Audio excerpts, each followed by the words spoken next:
if you've been to Tuesday Funk before, sometimes the hosts read a little something for you. We like to get in the game. We like to take advantage of the fact that you're sitting here and don't want to look rude and leave.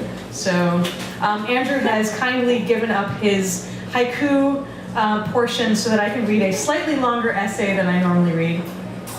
This is an essay I wrote last week because of all the shittiness that has been happening, and I didn't know what to do, and so I wrote because that's what I know how to do. And this was posted on the LA Review of Books last week, which feels pretty awesome, but that doesn't matter. Anyway. Matters a little bit, that's fine. But you get paid. No, I didn't get paid. But I want to read this essay, and the title is What Killmonger Can Teach America About Heroism. Yes. Black Panther's Eric Killmonger is truly one of cinema's great villains. We admire him, how he turned trauma into tenacity, scars into strength. He had the drive, intelligence, and resources to right the world's wrongs, decolonize the oppressed, shift the balance of power, and destroy white supremacy. Maybe he wasn't such a bad guy after all. Maybe he deserved a chance to prove himself. The secret of a good narrative is that all the characters, protagonists and antagonists alike, have similar wounds, similar problems and needs. And an exceptionally well-written villain can look a lot like a misunderstood protagonist. In Black Panther, both T'Challa and Killmonger must reckon with their father's untimely deaths and complicated legacies. Both are challenged to descend into the literal and metaphorical underworld and emerge transformed.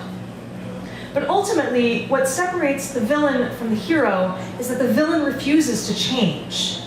T'Challa learns from his enemy. He breaks with the past and adapts to the needs of the present, and he and his country are stronger for it. Killmonger refuses to be held accountable for his crimes, choosing to martyr himself rather than undergo the pain of change. Adolf Hitler thought he was saving his country. He thought he was history's protagonist. Do you think he rubbed his hands together in a state of ecstasy over all the evil he was about to perpetrate? Or did he carefully tidy his little mustache, snort his cocaine, and think, what good can I do today? We have mythologized Nazi Germany as the homeland of a unique species of monstrous humans, the likes of whom have never existed before or since. Every morning, Adolf Hitler opened his eyes.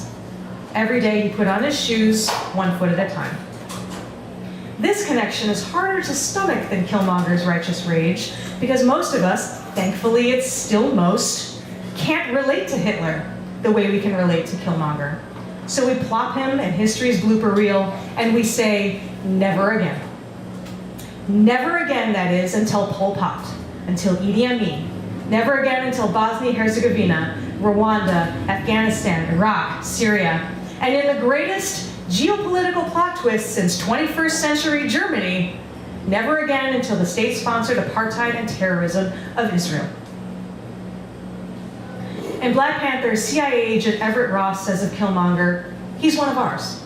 Ours, as in the United States military, the world's most powerful merchant of state-sponsored violence. This fact is easy to forget when listening to Killmonger's impassioned rhetoric. It's easy to forget that the self-inflicted scars on his body represent every black and brown person that he murdered with the blessing and support of good guy with a gun, America. Killmonger deals in death and chaos like any good villain. He does not believe in the future, never mind his speeches about redemption. He destroys the heart-shaped herb, ensuring there will never be another Wakandan king after him. He says, the sun will never set on the Wakandan empire, but that is only because if he succeeded, there would be no one left to see it. He has always been covetous of the Wakandan sunset, don't forget. Americans believe that we are history's protagonists. Any past indiscretions are anomalies, narrative red herrings on our country's hero's journey. And yet the history of America is textbook villainy.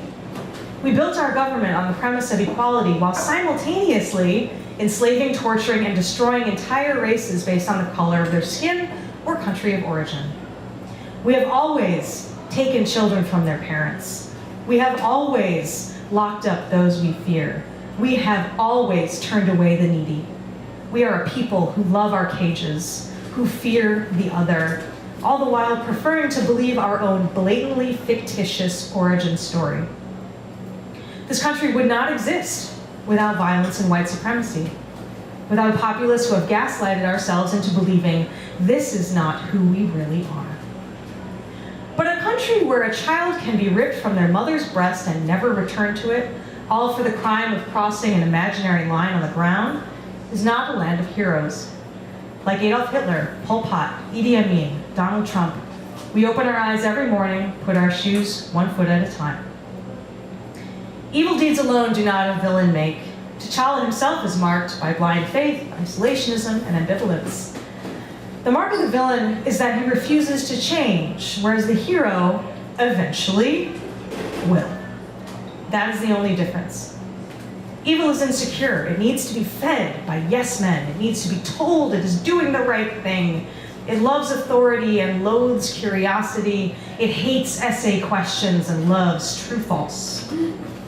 Those who commit evil acts would rather die than be held accountable for their deeds, and so they surround themselves with people who say they're doing a great job. We are social creatures, and evil is not embodied in a single man. It is a group exercise. What do you do with the mad that you feel when you feel so mad you could bite? When the whole wide world seems oh so wrong, and nothing you do seems right?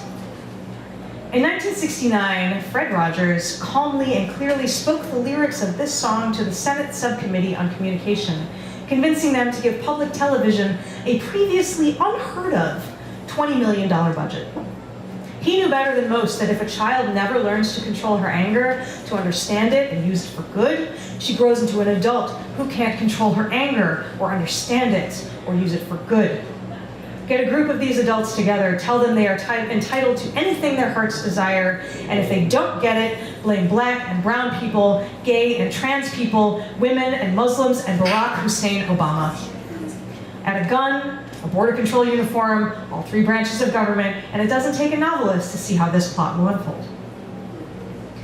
Attorney General Jeff Sessions defended family separations by quoting Romans 13, a passage most commonly invoked to justify American slavery and racial violence. A Border Patrol officer joked, quote, "We have an orchestra here," as children forcibly separated from their parents wailed in the background. The United States of America pulled out of the UN Human Rights Council. Eventually, Trump decided, quote, he didn't like the sight or the feeling of families being separated. It would be tempting to think the news of his own villainy broke through the shield of yes men, undermining his perception of himself as protagonist of this story. But this would be wishful thinking. His was not a change of heart.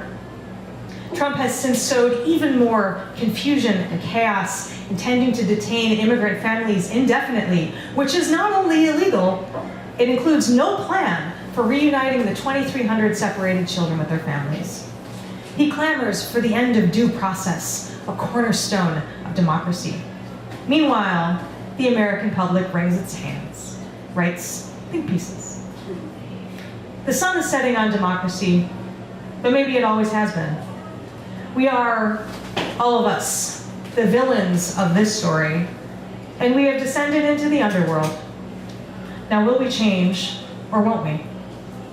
Thank you.